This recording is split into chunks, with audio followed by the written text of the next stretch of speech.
রুক্মিণী,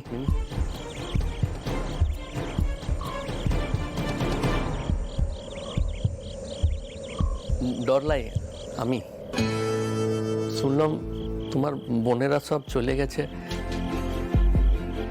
এদিকে পারুলটাও তো লাই, ওর তো বিয়ে, ও কাকিমা ওকে নিয়ে চলে গেছে। তা আমি ভাবলাম যে তুমি যদি রাত বিরেতে ওঠো, অভ্যাস লাই তো, যদি অসুবিধা হয় সেই লেগে আমি বসে রয়েছি। এই টর্চটা নিয়ে যাও, কল ঘরের ডুমটো কেটে গেছে আজ দুপুরে, টর্চটা নিয়ে যাও, ওইখানে ওই সাবান রাখার জায়গা রয়েছে, ওইখানে রেখে দিবে।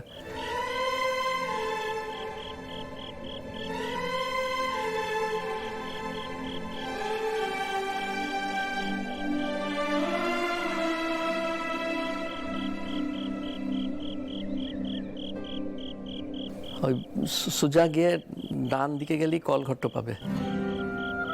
তুমি যাও, আমি এখানে বসে রয়েছি, কোনো দরকার লাগলে আমাকে বলো। যদি জল টল লাগে আমি টিপা কল থেকে জল তোমাকে এনে দেবো। যাও।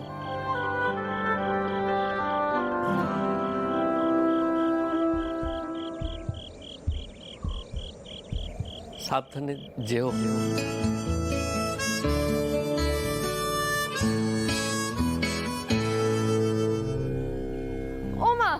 সকাল সকাল টর্চ হাতে নিয়ে কি করছো? কি করব? তোমার দাদাই তো বললো, রুক্মিণী ভবিষ্যৎ অন্ধকার, হাতে টর্চ রেখো। হেই রুক্মিণী, এসব কি বলছো পারুলের সামনে? কি ব্যাপার পারুল, আমার কথা বলার পর তুমি কিছু বললে না যে?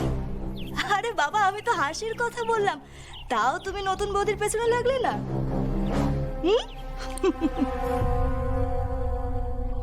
পারুল, এখন থেকে সব অভ্যেস করে নাও, তোমাকেও কিন্তু নতুন শ্বশুর বাড়িতে কেউ ছেড়ে কথা বলবে না।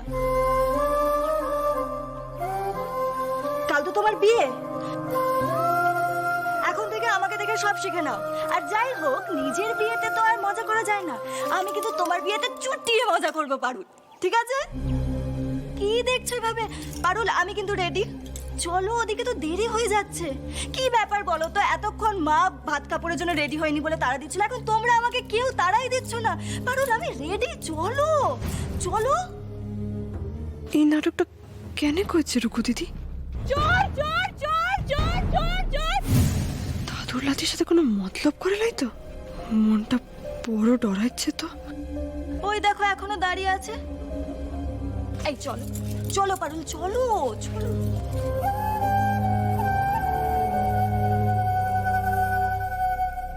কিন্তু এই হাসির যদি অন্য অর্থ হয় তবে তো সর্বনাশ। রুকু দিদি করতেটা কি চাইছে?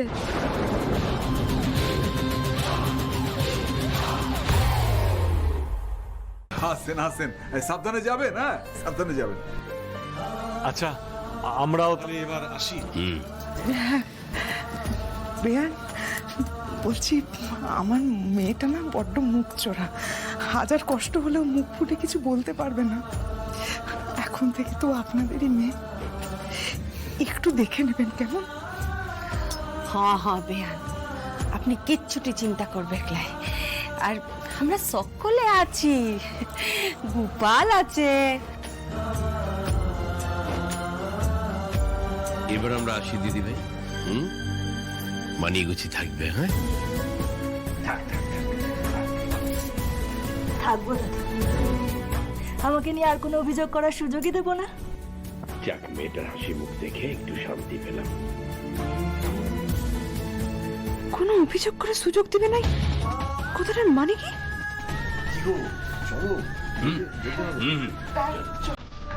মেঘো, আমি আসছি। নমস্কার।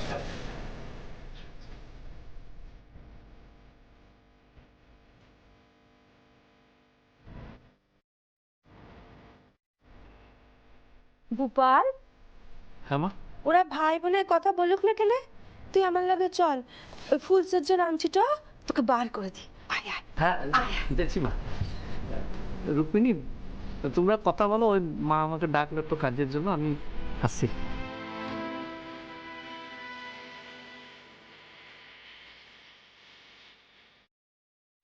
যা বাড়ি যা, সবাই তো চলে গেল। এখানে একা রেখে যেতে আমার একদম ইচ্ছে করছে না দিদি।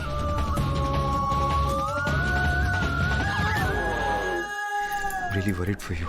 তোর পাগল ভাই আমার, আমায় নিয়ে এত চিন্তা করিস না।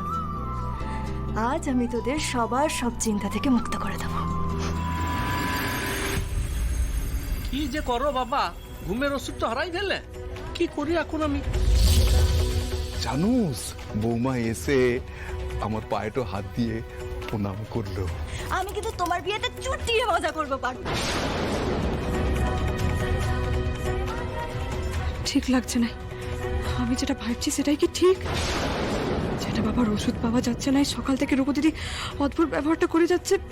আজ রাতে বাড়ির লোককে যা বলছে যেন আজকেই শেষ রাত।